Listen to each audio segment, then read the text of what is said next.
But Greta Gerwig has been confronted with all of the commentary in which conservatives have listed their various gripes and problems with this movie. It's being called outrage and backlash. She responded in about the most mature, polite, and professional way you can do in this situation. And for the most part, I give her a certain amount of props for this. Do you want to read what she said, Mary? Because it reminded me of what Henry Cavill said. Yeah, the New York Times asked her, did you anticipate the degree to which right-wing pundits would bash the movie as being woke and burning their Barbies? She said, no, I didn't. Certainly there's a lot of passion. My hope for the movie is that it's an invitation for everybody to be part of the party and let go of the things that aren't necessarily serving us as either men or women. I hope that in all of that passion, if they see it or engage with it, it can give them some of the relief that it gave to other people. That's incredibly diplomatic and taking the high road more than we had any right to expect, right? Yeah. Do you think she was really that surprised by the backlash, though, considering how on the nose it was? No. Okay. That's what I'm thinking the same thing. It's like you put out a movie that was intentionally hyperbolic and inflammatory in a lot of ways.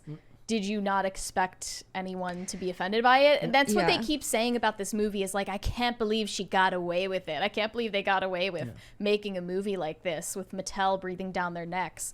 And it's like, no, this is probably the least risk you could take with a movie. You took an IP, which would get a bunch of people to watch already. You have built-in audience because you used an IP. And then you inserted a bunch of feminist messaging into it, whether it was done in an intelligent way or not.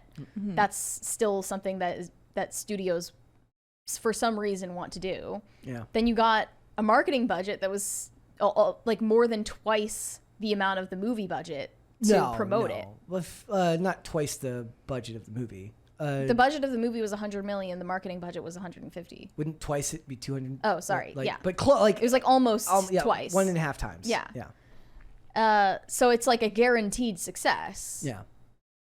Like she didn't take any risk with making this movie. And but look, in the age we live in now, where the Rachel Zeglers of the world who have to come there and tell you that, like, look, the story you loved growing up was offensive to women and set a bad example for women everywhere, even though all evidence to the contrary shows that society is better off now than it was in the 1800s in a lot of ways. Technological advancements, maybe feminism isn't the greatest thing that's ever happened to us, but the world didn't collapse because this story got written and made, right? Like, you don't have there's no reason for you to tell me that this is a misrepresentation of women, right? Like, the first thing I think of when for instance, when Rachel Zegler makes those comments, I'm picturing her now signing up for the draft because, she can save herself, right? She's going to join the front lines of the military. Like, life's not that different, right? So, and then of course, Whoopi Goldberg got in on it and did the thing where she said, it's a movie. It's a movie about a doll. I thought y'all would be happy. Y'all meaning conservatives. Barbie has no genitalia, so there's no sex involved. Ken has no genitalia, so he can't. It's a doll movie, and the kids know it's colorful and it's Barbie. And then she implies, adults will take from it something deeper. Yeah. And I mean, you shouldn't be bringing kids to this movie. With all of its sexual innuendo, and it does have explicit mentions of genitalia, regardless of whether they have it or not. Someone had a take that it was kind of making fun of both sides, like both people who are super feminist and people who are super anti-feminist. Yeah, there's someone in the chat who said they nailed the tone. It was perfect. Yeah, because people, I mean, it's just because you're viewing it from your own perspective on exactly, feminism. Yeah. Which I think also shows how biased and stuck in people's own perspective we are and how divided it is. And there's literally just two perspectives that are either love the movie or hate it because of the patriarchy. So I think it could kind of be a movie that makes people hopefully reflect on that and see that either you're outraged or you loved it. So kind of do some introspection as to why maybe. And you shouldn't, like I said, I still laughed at a good part of that first 45 minutes to an hour of the film, right? So, but I'm going to give Greta Gerwig a lot of credit here because one of the biggest complaints we have when we're talking about this industry is the directors and the actors never know when to shut up and they never know when it's time to actually be a little bit of a diplomat. That's what she's doing here. And they fed her, and they fed her the bait the same way they fed Henry Cavill the bait when they were talking about The Witcher. Where they're like, what do you think about them? They're toxic fandoms. And he says, like, look, I don't think that they're toxic. I think that they're passionate and they care about the source material. Now, that's not exactly the same thing that Greta Gerwig is saying here, but there was a million wrong answers she could have given here. So I'm willing to reward it's just like the when right answer. They asked her pointedly, how exactly is this a feminist movie? And she seemed totally incapable of explaining that. That was my reasoning for why I didn't think it was as deep as the people who really, really liked it made it out to be. Like, if the director can't even give me an elevator pitch as to why the feminism is the way it is in the movie, then I'm not sure if I buy the super deep analysis of it. The movie was confused about itself, and that's why the response to it has been totally split. Yeah.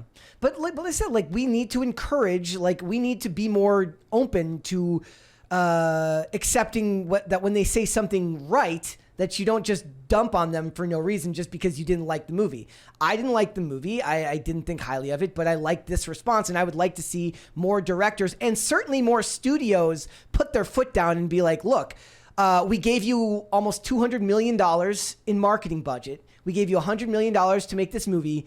We need you to be as diplomatic as possible, even though there's going to be hate that's going to come down on you predictably from a lot of people on the internet. Like, if anything, she's doing that at the behest of Mattel, not because she personally feels like we, need more things to unite us rather than divide us. Yeah, but that's fine. I don't need the movie was decidedly divisive, and I don't like provoking people with your work and then acting like, oh, well, I'm glad I'm sorry you felt that way, but I'm glad you watched. It does seem a little bit underhanded. Yeah, but it's still your own choice to choose to watch, right? So then is the only other response for her to be combative back? Like, she's not going to agree with you. There's no agreeing. I'm just saying, with you. like, your work speaks for itself, and it is combative and man-hating. Right. Yeah. Especially if you make art, usually it's because you want it to be thought-provoking. So to sit back and be like, oh, I don't know. It's kind of like... It's corporate art, though. It's still corporate art.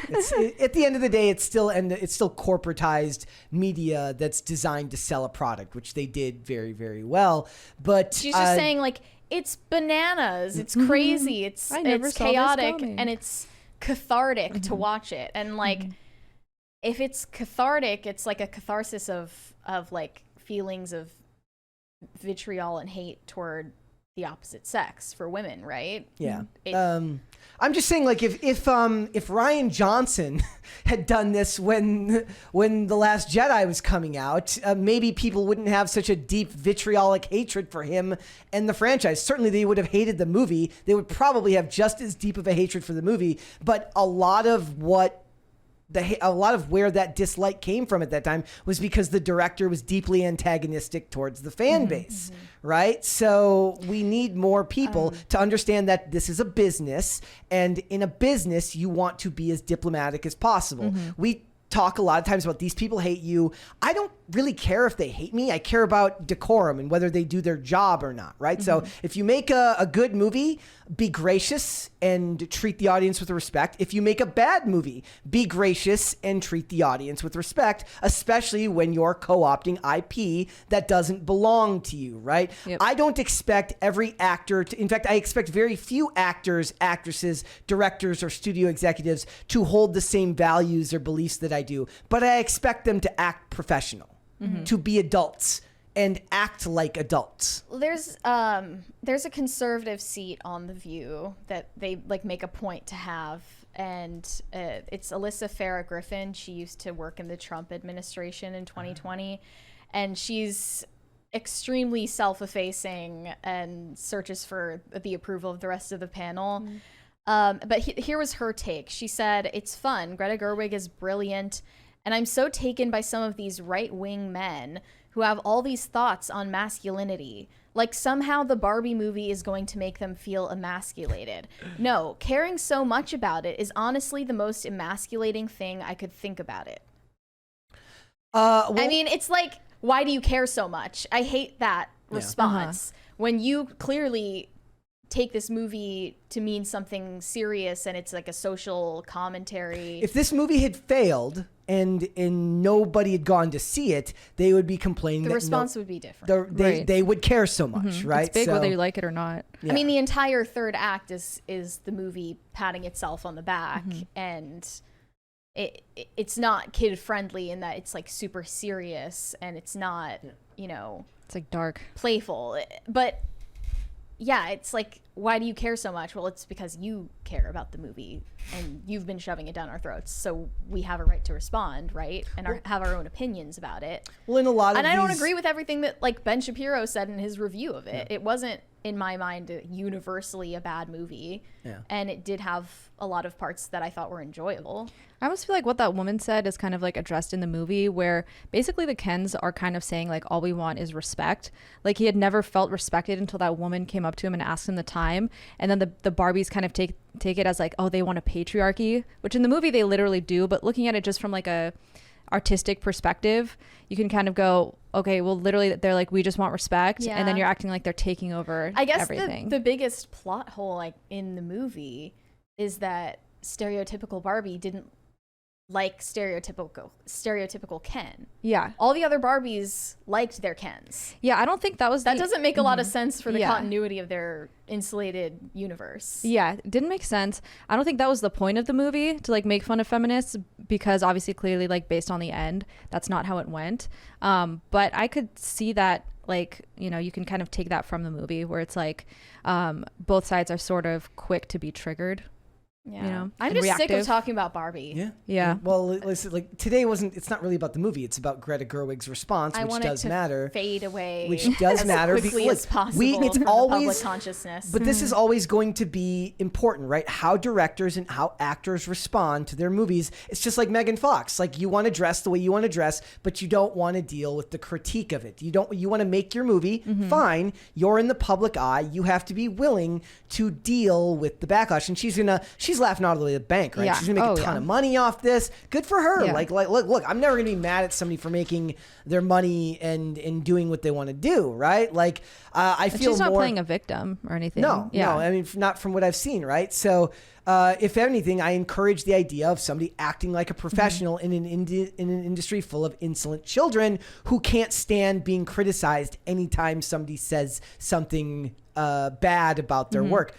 Thanks for watching. Listen to full episodes of Pop Culture Crisis on Spotify. Keep up with us on social media and make sure you subscribe and ring that bell so you never miss the show. Bye, guys.